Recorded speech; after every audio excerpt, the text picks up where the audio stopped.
class, welcome back. So now that I've blown your mind about Freud and softened things for you a little bit with humanism, let me tell you about the theory of personality that probably makes the most sense. I think Freudian defense mechanisms are important. I think the stages of psychosexual development offer some insight. I think humanism shares with us some really good wisdom about healthy development and therapeutic relationships, unconditional positive regard, and the client-doctor relationship. But trait theory is maybe the most robust. It is very connected to brain science, to neuroscience. We see evidence of these 5 traits in the brain. These are the 5 traits that we think probably make up temperament. We think that these are probably present at birth and then develop over time. There's a ton of support for this. This theory has been studied in 50 cultures around the world and has been found to be very, very robust. So trait theory is actually not a theory. It is, but that's what it's called. The idea here is that they took all of the personality traits that you could think of. So extroverted, gregarious, outgoing,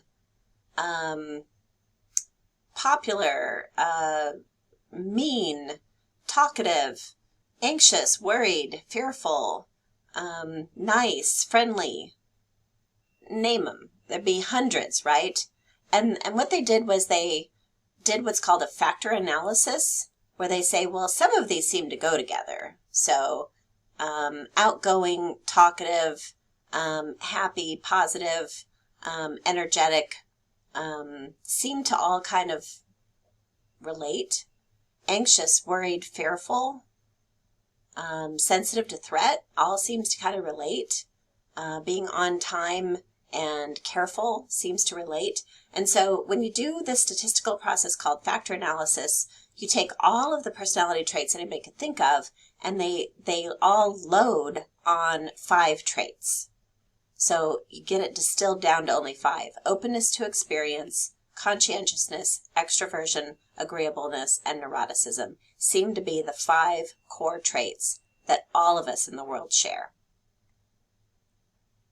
So trait theories, there are multiples, but we're going to focus on Costa and McCrae. These are theories that focus on personality dimensions and their influence on behavior. And they can really be used to predict behavior. It's hard to predict behavior from humanistic or Freudian theory, but trait theory is actually pretty good at predicting behavior. These traits tend to be relatively stable properties that describe elements of personality across time. So what you were like as a baby is going to be at least somewhat like how you are as an adult. So I'm giving you the Big 5 personality test. This is sort of an internet version. It's not super duper validated, but I think it's going to be pretty good. The scoring can be a little bit challenging, so I've given you a little video and some instructions on that. Please do make sure that you notice that the neuroticism scale has to be reversed, okay? So just be aware of that. So if you score high on neuroticism, high on that scale, that actually means you're low in neuroticism. So just make sure of that. I know that's confusing, but you can watch the video or read what I described.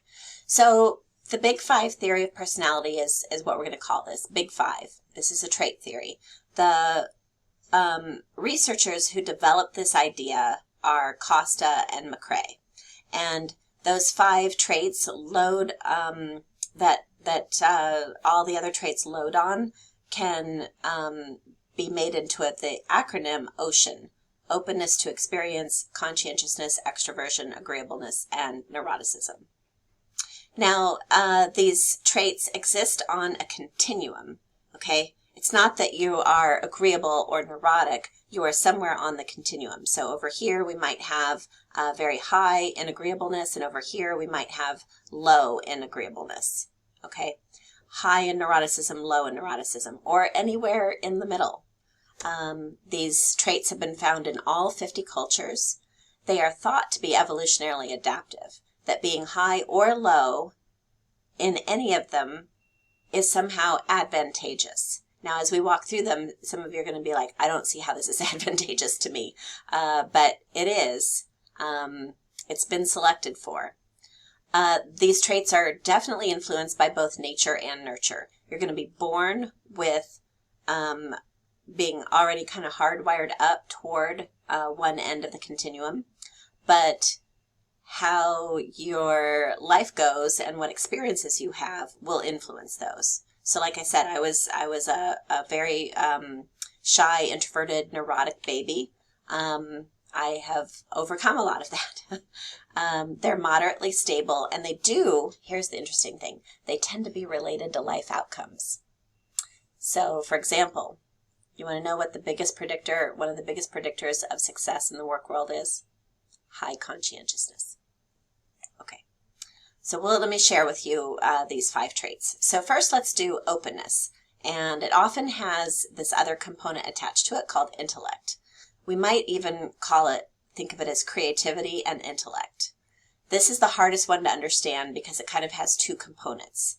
So if you are a person who is high in openness to experience, high in intellect, you are a person who enjoys thinking and learning, you tend to be sensitive to art and beauty, you like to generate original ideas, and you prefer complex stimuli. Compare that to somebody who is low in openness. You might have a more narrow range of creative interests. You might be more pragmatic, more skeptical, more rational. You might prefer routine. You might prefer simpler stimuli. So a person who is high in openness might like going to the modern art museum and looking at all the abstract art. A person who is low might not enjoy the museum at all, or might prefer something like the Kimball and looking at still lifes. A person who is high in openness and intellect loves to think and learn, loves complex ideas. But a person who's low likes routine. They like to follow the same tasks. They like to have things be simpler. They're more pragmatic. They're skeptical. They're rational.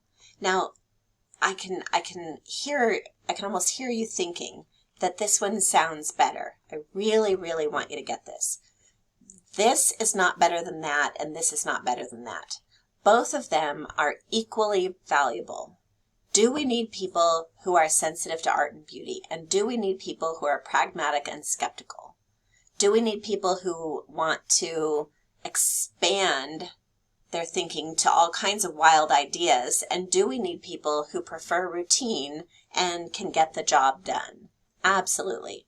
Both of these are very valuable. Now, you're probably not super duper high on this or super duper low. Probably these are going to follow a normal curve. So probably most of us are going to be more in the middle, but lean more one way or the other. I would think this is somebody who's an accountant or an administrative assistant or a manager of a department. This is more like faculty. If we're thinking about what's happening at school here at TCC, this is more like faculty or the presidents of the campuses. Okay. Conscientiousness. The degree to which you are orderly and polite.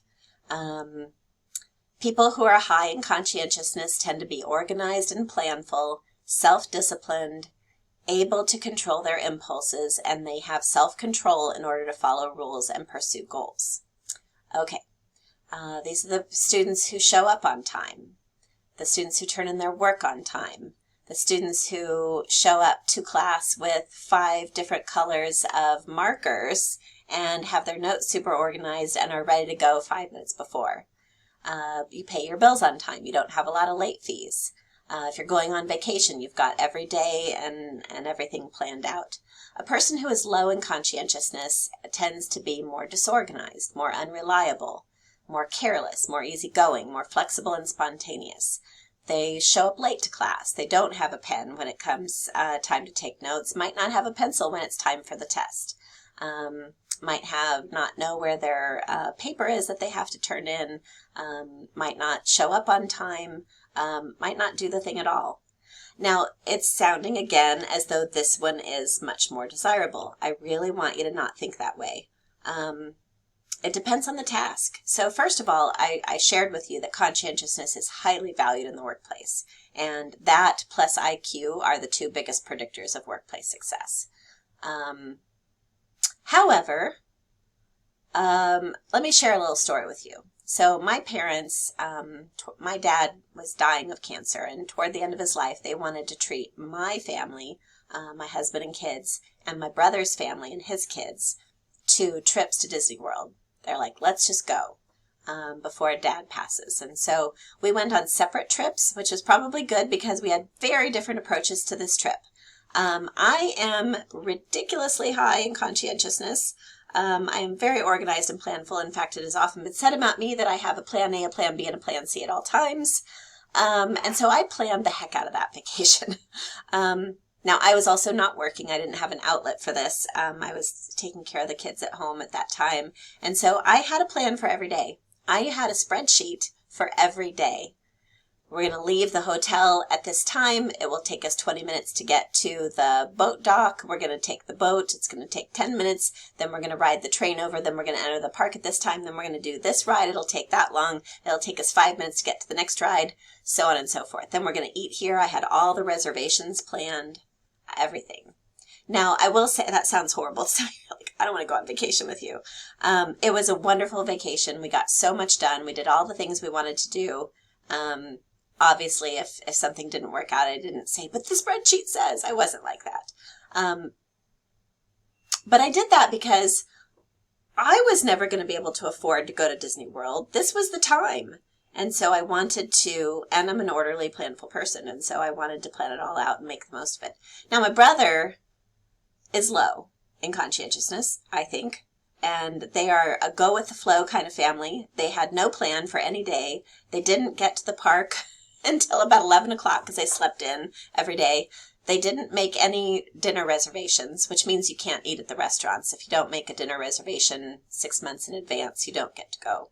So they didn't experience a lot of the dining that we did. And, you know, they wouldn't, if it's like, oh, let's go here, let's go there, there's an inefficiency to that. Okay. Did my family have a wonderful time? Yes. Did his family have a wonderful time? Yes. I don't know who you want to go on vacation with, but I would certainly understand if you thought that my way of vacationing was not so hot. But some of you are like, well, yeah. So they're both good. Do we want people who are flexible and spontaneous when it's Saturday night? Yeah. I gotta be honest, I'm not like a super fun person. I'm really good at being analytical. I'm good at learning. I'm good at working. I'm not like a big fun person. So, you know, both are good. Both have good qualities and both have bad qualities. Okay, extroversion, introversion. This is the extent to which people have positive emotion and high levels of energy. People who are high in extroversion are sociable, assertive, positive, in their emotion, enthusiastic, sensitive to rewards, and expressive in groups. Sensitive to rewards means you're sensitive to people smiling or greeting you or laughing at your jokes. They tend to be very expressive in groups. The opposite side, low extroversion, also called introversion. These are people are quiet, they're more low-key, they're more aloof. They're more independent of the social world. They're not so interested in the smile or the laughter. They don't really seem to need it. They're just kind of independent of it. They're more reserved. They're more reflective. They're the quiet thinkers. One way that you can tell if you are extrovert or introvert is where do you get your energy? So in class, what I like to do is we line everybody up and you kind of pick if you're high or low on these traits. And I will say to the people who are hugging the wall and saying they're super duper high extroverts, I'll say, let me give you a scenario. It's time to work and study and you're in an office all by yourself with the door closed. There's no music playing and there's nobody around. And you're going to do this for 6 hours. And I say, how do you feel? And they're like, oh, that's so awful. That sounds like torture. And then I'll turn to the introverts and I'll say, how does that feel to you? And they're like, great, let's go. I can get a lot done that way. That's because extroverts find being alone very taxing and tiring, whereas introverts find being alone energizing. Now I flip it around. I say introverts. Imagine you have to go to a party for 6 hours and there's loud music playing and lots of conversations and you have to talk to a million different people. How do you feel at the end of the night? And they're all like, oh my gosh, I just want to go home and put a bag on my head. I don't want to talk to anybody for about the next 12 hours. Like, leave me alone. And I say, extroverts, how do you feel about that? And they'll say, great, let's go. Okay. The extrovert gets energy from being with people. The introvert finds their energy drained by being with people, and then they need to be alone to recharge. So something to keep in mind. So, yeah, we'll leave it at that. Okay. Agreeableness and disagreeableness. This is the degree to which you are polite and compassionate. So, people who are high in this are altruistic, empathetic, and kind. They cooperate with others. They try to maintain social harmony, and they have positive beliefs about others. They tend to think other people are basically nice and good. But people who are low in agreeableness, or we might say high disagreeableness, have less regard for others and for social norms of politeness. They tend to be more competitive, more argumentative, and hold negative beliefs about others. So this sounds, again, as though this one is bad. And I should say, we often devalue introverts, but do we need people who can work quietly for 8 hours by themselves and think and work and do well? Yes, we do. We need both. Same thing here. This sounds negative and bad, but it's not. And some of you who are very high on agreeableness are like, this is bad too, right? People who are too high in agreeableness sometimes get walked all over. They're so polite and cooperative and interested in harmony that when somebody hurts them, they won't speak up. And so they'll spend time thinking, gosh, I wish I could be more disagreeable. Do we want some people who are competitive and argumentative? Yeah. If I'm ever in court, I hope my lawyer is competitive and argumentative and is not too worried about being polite. And is it sometimes dangerous to think too positively about other people? Do you sometimes get taken? So sometimes it can be helpful to be a little bit more cautious and have those negative beliefs. So positives and negatives both ways. I think it's easy to see the negatives, but I wanted to show you the positives as well. Okay, this is the last one, and then we'll wrap a bow on this with a little bit of brain scans. So neuroticism is the degree to which you experience negative emotion. People who are high in neuroticism, and this is going to show as a low score on your test, as I recall, but read the directions, experience a lot of negative emotion. They are more responsive to stress, threat, and punishment. So what does that mean? Let's unpack that. When they're stressed, it really stresses them. They're responsive to threat. They see threat everywhere. Punishment hurts them. So I'm high neuroticism, and what that means for me in everyday life, some of you are going to recognize this. I will sometimes see something out of the corner of my eye, and I'll think, oh my gosh, it's a rat. Now, I'm in my house. There are no rats in my house. There have never been rats in my house. But I think, oh, it's a threat. Or I see a shadow on the wall, and I think, oh no, we've got a leak. And it's almost never true, okay? But I'm responsive to threat. I'm also very responsive to punishment. My parents spanked my brother, and when they tried to spank me, it was so bad. They never did. They had tried to smack my hand one time when I was touching something that I shouldn't touch, and I absolutely crumpled. And so they didn't even do that anymore. People who are high in neuroticism are emotionally labile. That means that you experience more negative and more positive emotion and make those changes more frequently. They also experience more sadness, more anxiety, and more mood swings. Now, the person who is low in neuroticism tends to be calm and emotionally stable. They tend to be relatively free of negative emotions, and they're much less reactive to stress, threat, and punishment. Now, I'll tell you something very interesting here, because it sounds like this is terrible, right? And if anybody is over here in high neuroticism like I am, you're like, yes, this is kind of a terrible state of affairs. I don't like being like this. I wish I could be calm and stable and free of negative emotion and not reactive to stress and threat. That sounds lovely. That's my husband. I sometimes say to him, it must be so nice to be you and not be worried about everything. But here's the thing. guess which gender is higher in neuroticism? I'll bet you immediately guessed women, and you would be correct. Women tend to be higher in this. It's not that men aren't also high, but women tend to experience this more. What is it that women historically across the millennia have done that men were typically not? What is it that we're uniquely capable of? We are part of the mother-child dyad. We have the babies, we carry them for 9 months in the womb, and then we are attached to them for a year or two through nursing. And if you are part of the mother-child dyad, you are made vulnerable by that child, right? You're vulnerable when you're pregnant, you're vulnerable when you're giving birth, and you're vulnerable during the nursing period. And you need to be sensitive to threat because something could hurt you and something could be hurting your baby. So being more responsive to stress, threat, and punishment might be helpful for you. Being aware of all the issues that could be around and threatening you and the baby could be helpful. So that's the deal with neuroticism. Some people are so calm and emotionally stable that they don't react to actual threats. Some people are so free of negative emotions that they can't, they don't get motivated to go and take care of something. Okay. All right. So there's the 5. So adult personality shows up as stability within change. We're basically pretty stable across the lifespan. However, there are some minor up and downs across the lifespan. Openness to new experiences tends to go down as we focus in on just our immediate family. Conscientiousness tends to go up because society pressures it.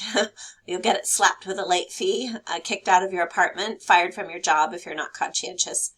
Extroversion goes down typically. I've shared with you that it's gone up for me, but for most people, it's more likely to go down a little bit as we become, again, more focused on immediate family. Agreeableness goes up, same reason as conscientiousness. Society pressures that and will pressure you to be agreeable. And then neuroticism goes down, not because of societal pressure, but because the prefrontal cortex is stronger and able to cope with stressors and knows how to cope.